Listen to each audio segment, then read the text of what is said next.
Imagine stepping into a courtroom packed with reporters, cameras flashing and whispers filling the air. On one side, the world's richest man, Elon Musk, fighting for his reputation. On the other, a stern judge with chilling stare, determined to ruin him. But just when it seemed like the trial was sealed against Musk, something unbelievable happened. It wasn't a lawyer who shifted the case. It wasn't even Elon himself.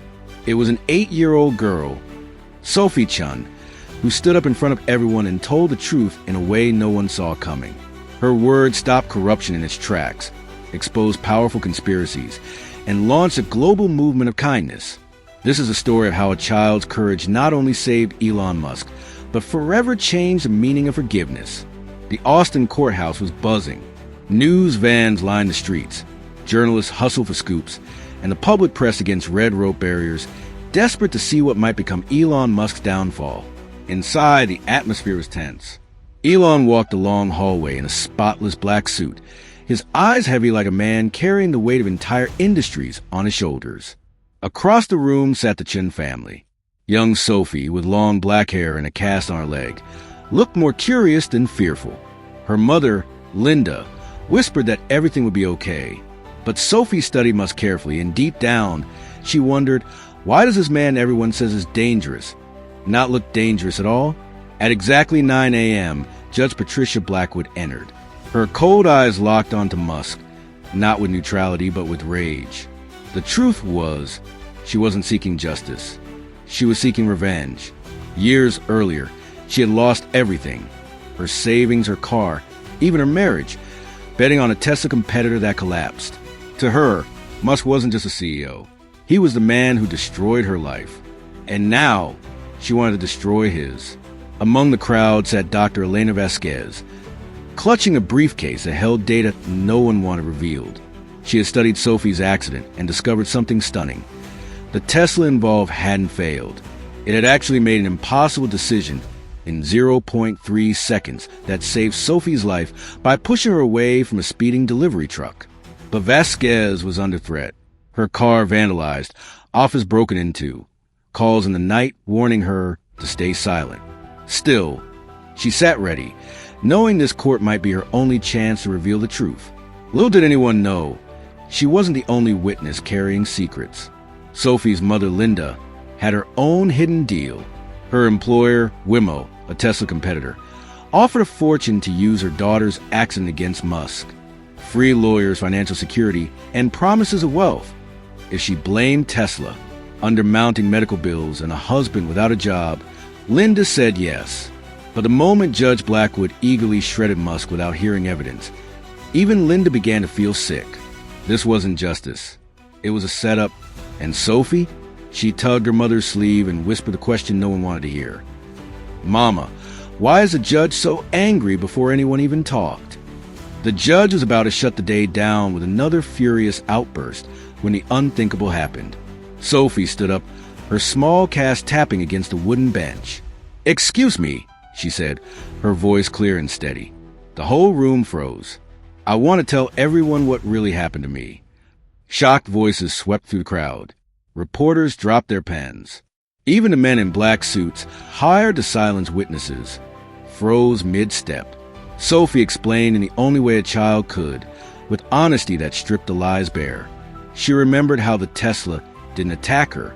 It nudged her sideways, gently, just enough to save her from being crushed by the delivery truck. She broke her leg, but she was alive. The car wasn't mean to me, she said firmly.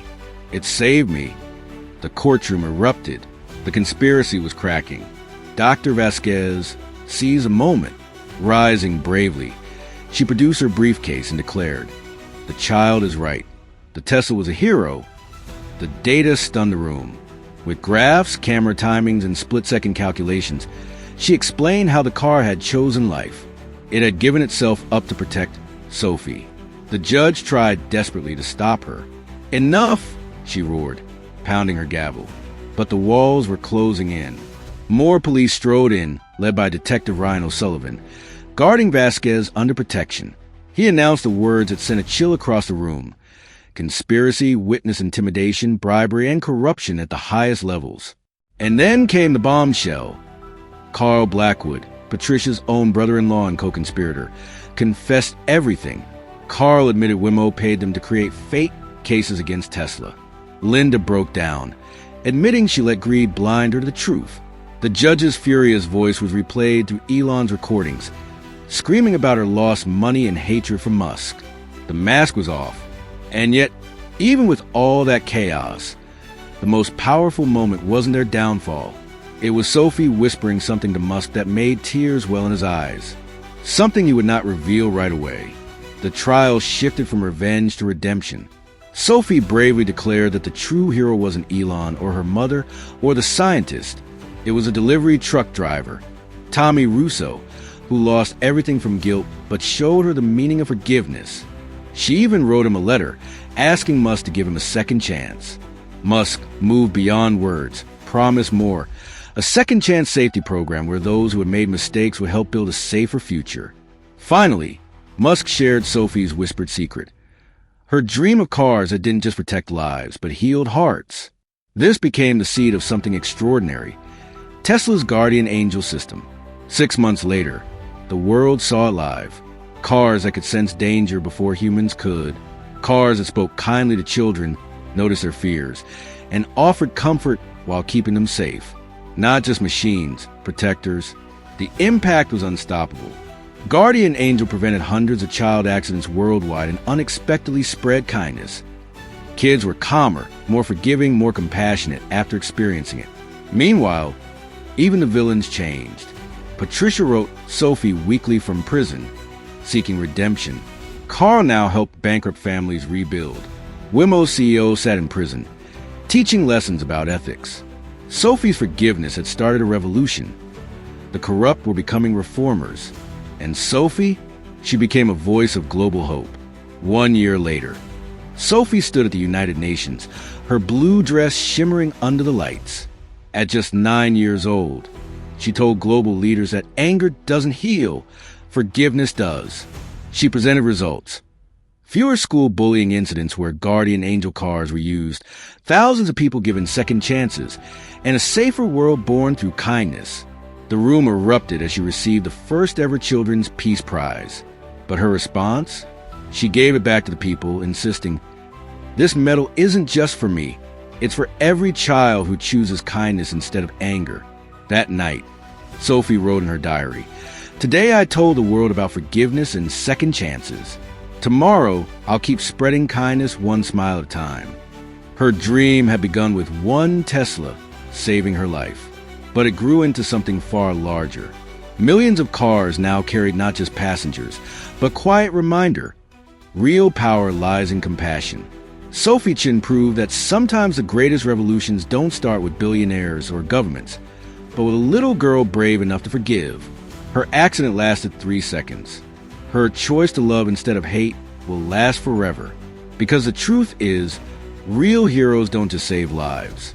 They save hope. Sophie's story reminds us that even the smallest act of kindness can ripple across the world. If this story inspired you, hit that like button to help spread her message farther.